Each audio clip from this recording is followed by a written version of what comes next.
And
we are a movement of people from diverse political perspectives from across this country who recognize one thing in common, that Donald Trump and his regime are a fascist regime. They are a danger to all of humanity. And it is our responsibility, in the name of humanity, to come together and demand Trump must go now. And we are fighting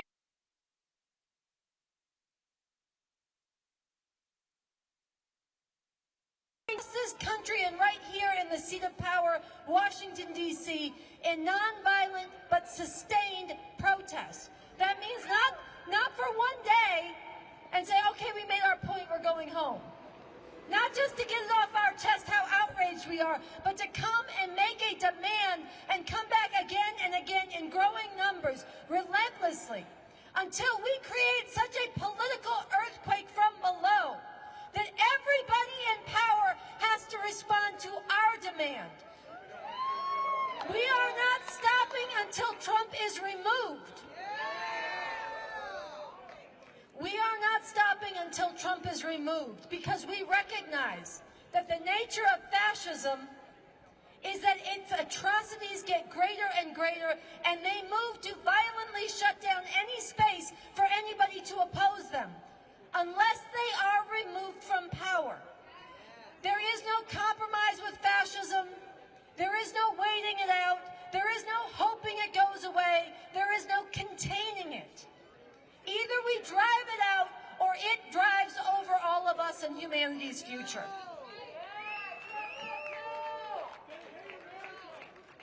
And just this week, just in the last week, we saw Donald Trump get out and call for the execution by hanging of Democratic elected officials. For what? Because they told enlisted troops what their oath actually is. All they did is express what's written into their oath and into the Constitution. And Donald Trump said they should be hanged.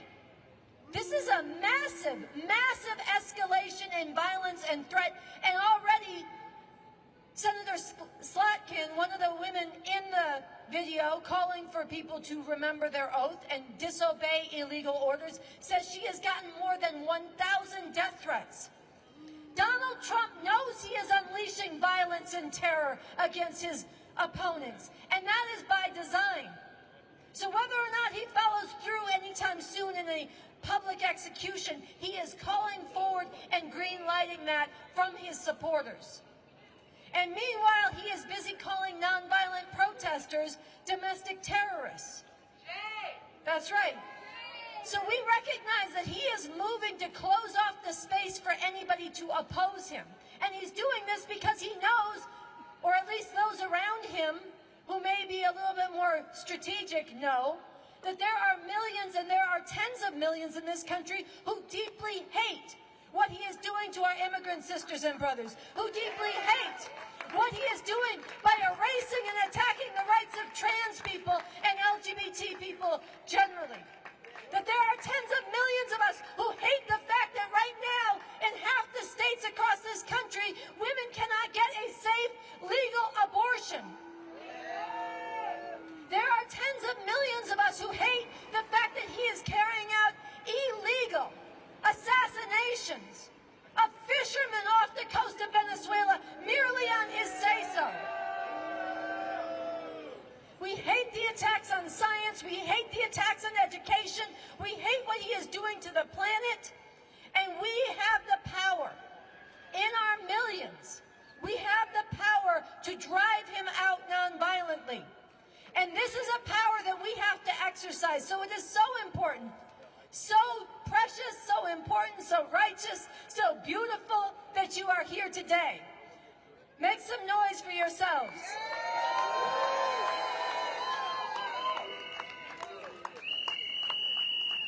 How many of you were out here when we surrounded the White House with crime scene tape the first time?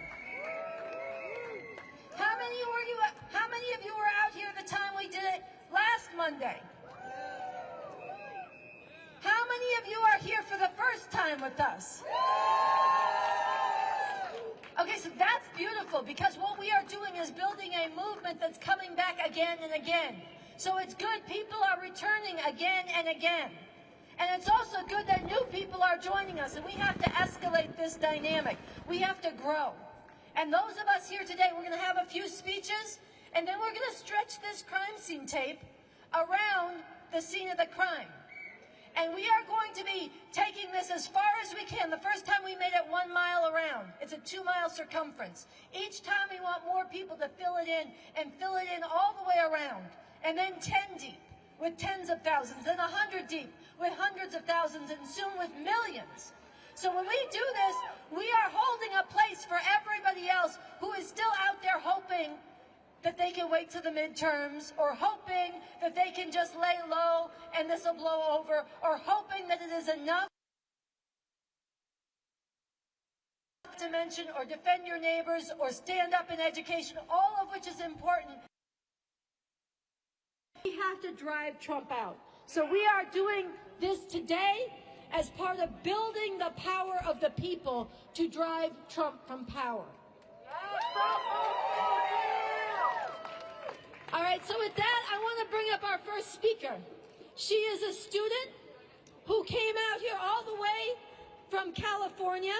This is her second trip here. She's been leading and organizing other students to stand up. Where is she? Cameron, come to the mic. Give some love to. She's also a marshal. All right, this is Cameron, y'all. All right, hello everyone. I'm very happy to be here. Give me a second to pull up my notes because that's where all of this is written down. But hi, I'm a student. I'm a college student at a community college out in California, in the Bay Area. That's where I'm from. Shout out California. Thank you. I wanted to give you guys 2 little fun facts about me so you get an idea of where I'm coming from. I was born the same year that California legalized gay marriage.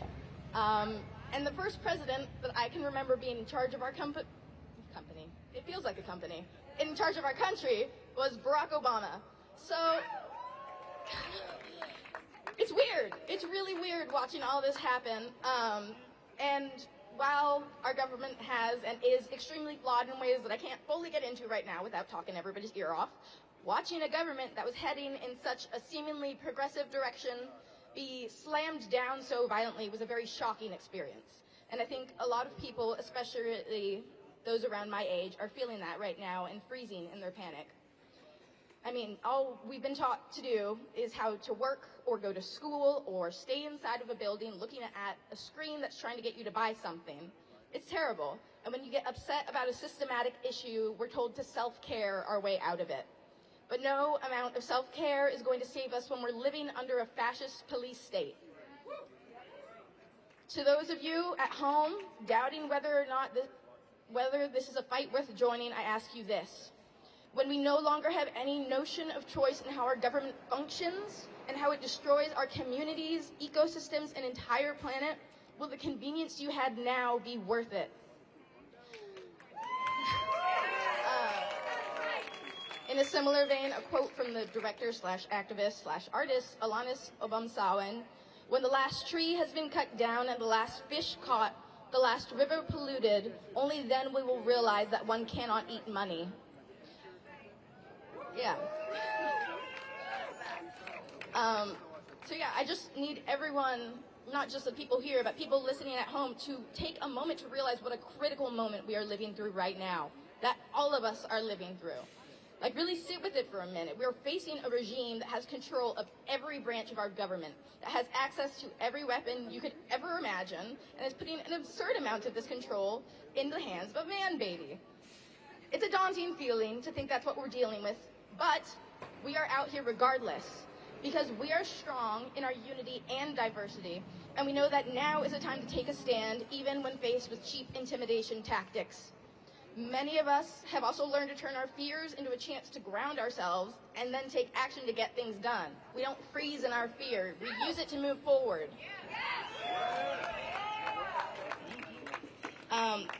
We here today are going to make it undeniable that we, the people, don't want a fascist dictator. We need every single person we can get out here so we can stand a chance at driving this regime from power.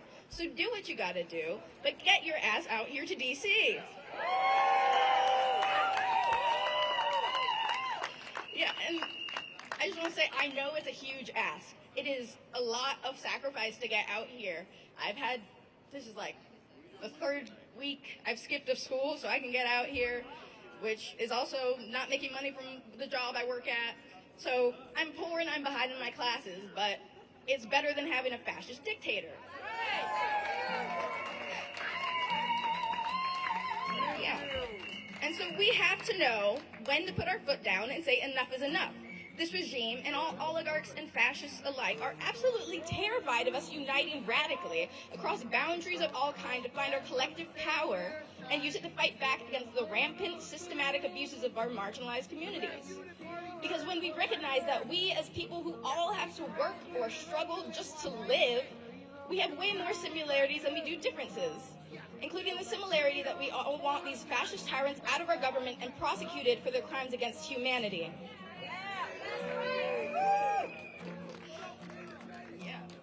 So, yeah, it means missing out on things we'd rather be doing. I know people want to go to their yoga classes. People want to go hang out at bars. I miss the first Halloween where all my friends turned 21, and I turned 21. Miss that, but it's worth it.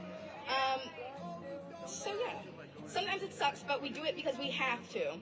Because the alternative is a fascist regime that is plucking away our rights one by one, while so many people are just passively watching it happen. What does that turn us into as a people? To continue to turn away no matter what atrocities are in front of us. If you're going home after this protest, I want you to ask